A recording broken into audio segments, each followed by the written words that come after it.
Hola, buenos días. Mi nombre es Robinson Rodríguez y a través de este video intentaré explicar la película El Joker, dirigida por Tom Fields y protagonizada por Joaquín Phoenix en el año de 2019. Esta película, a pesar de que el Joker pertenece a un universo cinematográfico de superhéroes, esta película en específico no se trata tanto de las audacias de un superhéroe, porque debemos recordar que el Joker como tal no es un superhéroe, sino más bien es un villano. Pero a través de esta película vamos a ver cómo los acontecimientos, las condiciones, todo influyeron a que se generara este personaje. Esta parte yo la clasifiqué como el conflicto central. ¿Por qué? Acá se encuentran los tres hitos fundamentales que desarrollan ese cambio de transición de Arthur al Joker, que básicamente lo quiebran. El primero es cuando es golpeado y humillado en las calles.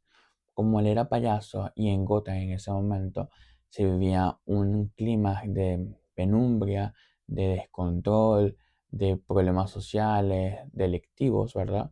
Él era una persona vulnerable. Entonces, como su trabajo era payaso, a veces tenía que estar muy expuesto en la calle y venían grupos de pandilleros, le robaban en este caso, su anuncio de payaso que tenía que trabajar con eso y darle vueltas y lo golpeaban. El otro punto fue cuando él perdió el acceso a los servicios públicos y a sus servicios de medicación.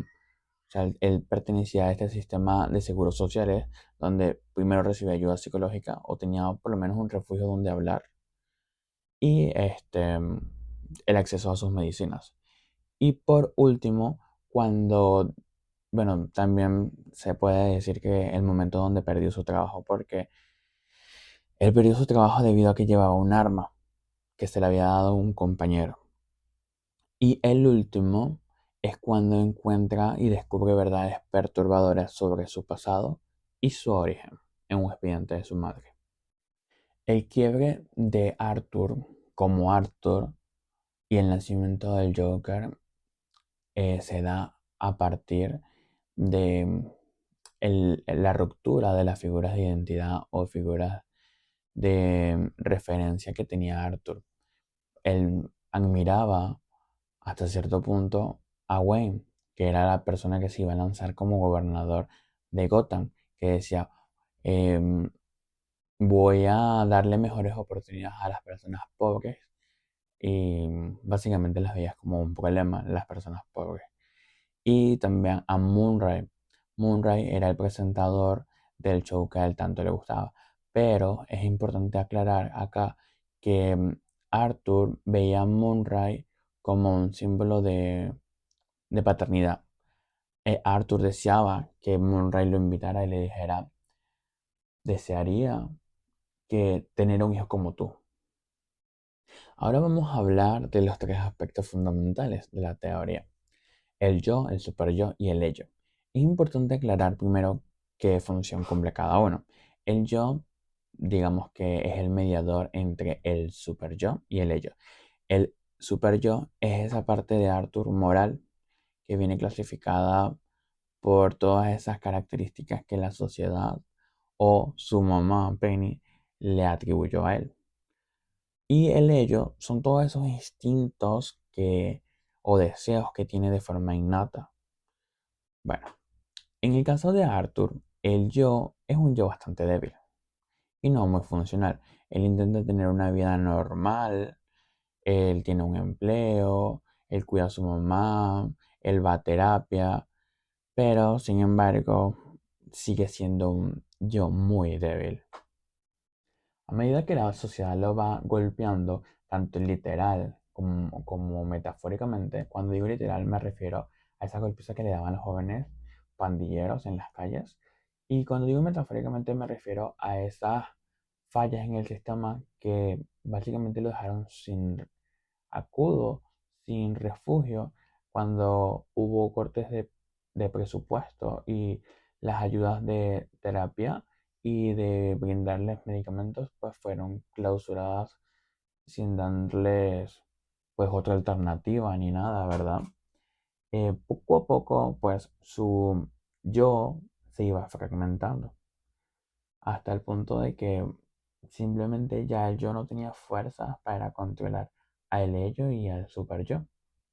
Este punto de quiebre del yo se ve en el tren, cuando Arthur ya tiene algo como defenderse, ¿verdad? Que fue el arma que le dio su compañero de trabajo, y ve cómo personas en el tren lo están golpeando.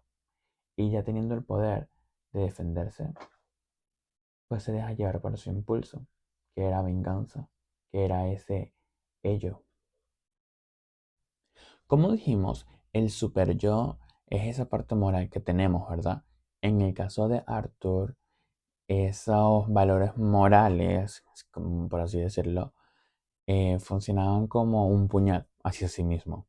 Porque la influencia que tenía o la formación del super yo que Arthur poseía venía de su madre, de Penny, la cual le decía, tienes que ser feliz y tu propósito en este mundo es traer sonrisas.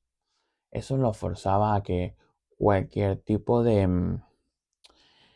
emoción que experimentara, que usualmente eran emociones fuertes, tensas, no fueran principalmente que se disfrutaran. Pero como inconscientemente ya él tenía esa necesidad moral de tienes que siempre sonreír, tienes que ser siempre feliz, tienes que traer risas al mundo, es como eso desencadenaba el trastorno neurológico, sí, por así decirlo, tenía. Bueno, hablando ya de la caída del super yo, em, tenemos que también hablar de la figura que ejercía de alimento para este super yo. Tenemos dos. Uno, este, es Wayne. El gobernador era una figura de autoridad que de alguna forma pues lidiaba con los conflictos de la sociedad que de alguna forma pues impactaban en Arthur. Y el super yo o la persona que nutría este super yo más importante era su mamá. Cuando Arthur recibe Bueno, cuando Arthur roba el expediente de su mamá, es el expediente psiquiátrico, y descubre muchas verdades, él ve cómo, qué tan mal lo pasó, ¿verdad? Y ese super yo se rompe o se fragmenta. Y este super yo cae cuando él mata a su mamá, porque su mamá no cumplió el rol que debía cumplir. Ahora hablemos del ello. El ello es esa parte, como dijimos, instintiva, esos deseos, esa, esa necesidad que no tiene una razón lógica a simple vista de verte o de moverte, pero que siempre está ahí. Bueno, en el caso de Arthur, como él había sufrido tanto maltrato, tantos abusos desde muy pequeño, estos deseos básicamente originaban en él pues mucho dolor, lo que a su vez eso era lo que él deseaba, venganza. Bueno, cuando se ve el primer vistazo de liberación del ello, este, fue en el tren, cuando Barton asesina a esas tres personas, creo que eran de un buffet, no recuerdo muy bien, pero esas tres personas que eran importantes, ¿verdad?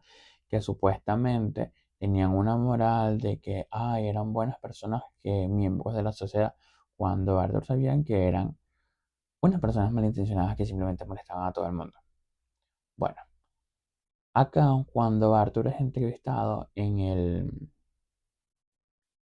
¿cómo se llama? En el programa de Moonlight, él ya acá se termina de romper ese ideal de yo que tenía hacia Moonlight, pero eso es algo que vamos a hablar un poco más adelante. Y ya Moonlight no es una figura de identidad o de superioridad o de alcanzar. Entonces, Arthur ve que Moonray no lo invitó para decirle, yo deseo tener un hijo como tú. No, Moonray lo invitó para burlarse de él. Y ya eso era algo que el ello de Arthur pues no lo iba a permitir. Así que lo mató. Lo mató y se sintió bien para él. porque ese era su deseo, venganza. Acá vamos a hablar de los mecanismos de defensa que podemos visualizar en esta película. La primera es la fantasía, el escapismo psíquico. Arthur tenía una fantasía de que su vecina em, hasta cierto punto compartía y era parte de su día a día, de su rutina, lo cual vimos más adelante en la película que no era verdad, todo era fantasía, que esa compañía que él recibió o ese apoyo de cuando la mamá la sacaron y la tuvieron que llevar al hospital y que él imaginó que su vecina estaba ahí, nunca estuvo ahí. También tenemos la negación. Em, es cuando Arthur, bueno, esta negación se rompe cuando Arthur ve el expediente de su mamá, así de simple. Es decir, todos esos mecanismos de defensa que él utilizaba, de negar, de negar, de negar, pues ahí se rompieron. Tenemos el desplazamiento. Como Arthur no tenía, digamos que, una red de apoyo, él a veces se veía en los callejones golpeando basureros, golpeando cosas, desplazando ese malestar que él tenía hacia otras cosas. También tenemos la identificación del agresor y la formación recreativa. Y por último, como anexo vamos a hablar del ideal del yo. Este ideal se ve reflejado en Munray. Arthur, cuando veía el programa muy ansiosamente, admiraba a Munray, ¿verdad? Y como les mencioné anteriormente, Arthur deseaba que Munray le dijera, primero que lo invitara, ¿verdad? Y lo segundo es que le dijera, wow, Arthur, yo deseo tener un hijo como tú.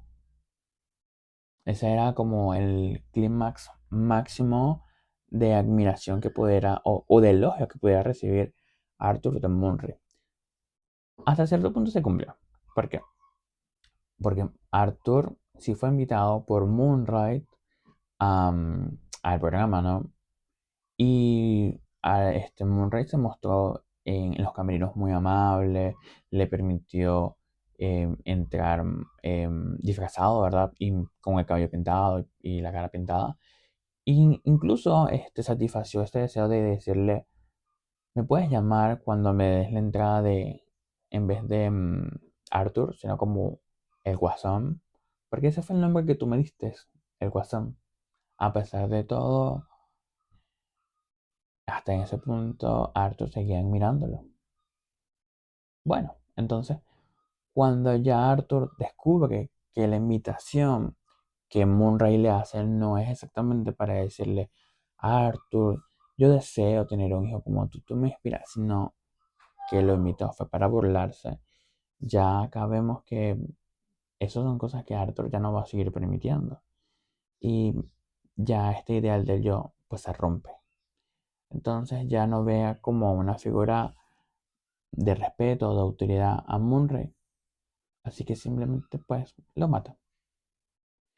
Y para culminar, me gustaría terminar con esta frase de Friedrich Nietzsche que dice, no todos los que ríen son felices. A veces la risa es el último mecanismo de defensa de un alma que ya no tiene palabras para su dolor. Gracias por su atención.